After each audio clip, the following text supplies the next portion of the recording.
दीनापुर गांव में विजय नाम का एक आदमी रहता है। वो अपनी पत्नी से बोलता है, अच्छा मैं काम पे चलता हूँ सेठ जी के घर, तुम अपना ध्यान रखना, मैं शाम तक आ जाऊंगा। ठीक है जी, लेकिन तुम जल्दी आना, देर मत करना आने में। हाँ मैं जल्दी आ जाऊंगा। अच्छा अब मैं चलता हूँ। विजय अब काम पे निकलता है। विजय काम पे जा रहा होता है और सेठ दिनकर के घर पहुँचता है। वाह, आप आ गए, बहुत जल्दी आ गए आप। सेठ जी वो मैं पैदल आता हूँ ना, तो थोड़ी देर हो जाती है, तो आपके लिए मैं हेलीकॉप्टर का प्रबंध कर दूं, आराम से आइए, बेवकूफ कहीं का। सेठ जी मुझे आज माफ कर दीजिए, कल से मैं टाइम पे आऊंगा।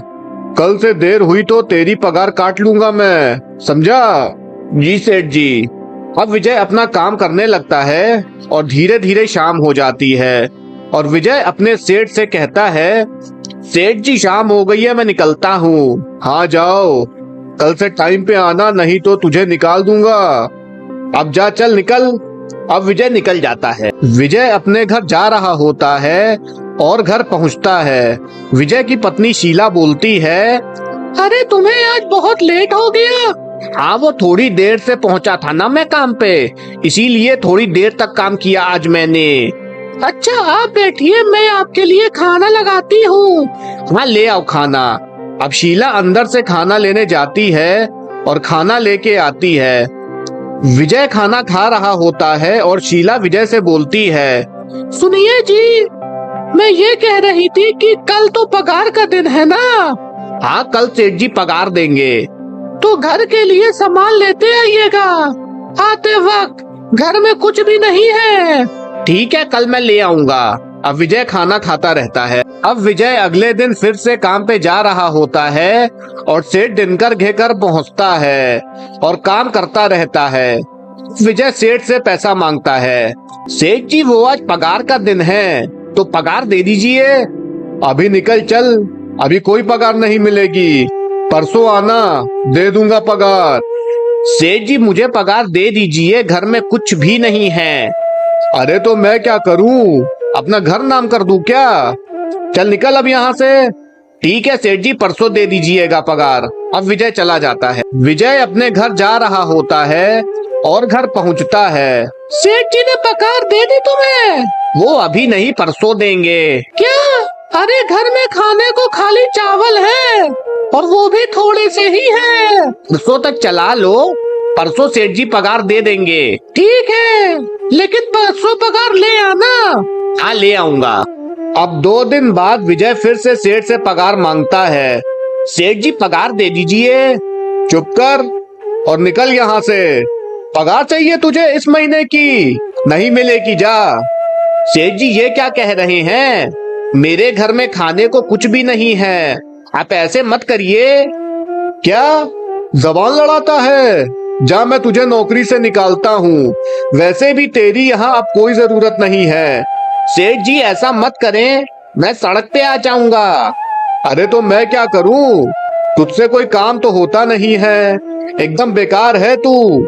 पता नहीं मैंने कौन से मनहूस घड़ी में तुझे रख लिया था नौकरी पे, बेवकूफ कहीं का।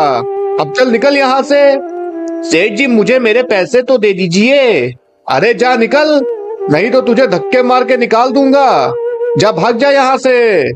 दिनकर सेठ विजय को बहुत खरी खोटी सुनाता है और विजय को काम से निकाल देता है। विजय अपनी पत्नी से ये बात बताता है और शीला बोलती है, क्या ये क्या कह रहे हो, अब घर का खर्चा कैसे चलेगा? वही मैं भी सोच रहा था, चलो मैं कल से कोई काम देखता हूँ। अब विजय अगले दिन काम मांगने जाता है, लेकिन उसे कोई काम नहीं देता है। हम सड़क पे आ गए हैं, मुझे आज किसी ने भी काम नहीं दिया, अब क्या होगा हमारा? विजय और शीला बहुत परेशान हो जाते हैं। अब सेठ दिनकर का बेटा घर में खेल रहा होता है और उसको पीछे से एक सांप आके काट लेता है। बच्चा बहुत जोर से चिल्लाता है और बच्चे की चीख सुन के दिनकर और उसकी पत्नी आते हैं। अरे ये क्या हुआ, ये रवि को क्या हो गया है?